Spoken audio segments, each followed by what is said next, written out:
this student did a pretty good job of making the connections. It didn't seem like the graphic organizer was confusing her at all like it did some of my other kids. But for instance, the first one, it talks about Lena began to sell to family and friends and now is CEO. So she started small. The connection here is that businesses get bigger and bigger. And then she made that connection to Mac and Vince, started out small, but now they're bigger. The next connection was that kids can do things without an adult, which is basically one of the main things I wanted them to get across. And she says many kids are doing the business without any help from parents, and Mac and Vince did that. And I just wanted to talk briefly about how she only has, 4 connections and there is a possible 7 on here.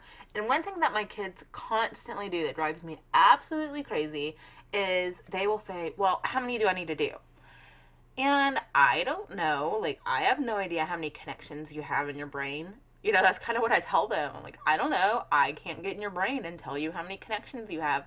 I can sit here with you and try to brainstorm, but I can't tell you how many you have. Like, I gave them 7 on this, but I certainly didn't expect them to have 7 connections. I just gave them that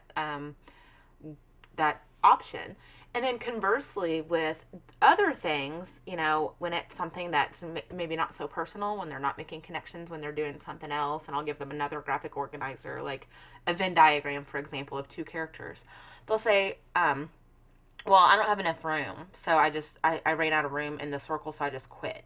And that drives me crazy too. It's not, and I tell the kids all the time, probably my biggest quote is just because the paper ends doesn't mean that your thinking ends. Like, you need to pull out another piece of paper or ask me for another graphic organizer. So those are 2 kind of things that, I don't know, just looking at this, it made me think of that. But again, the student did a really great job.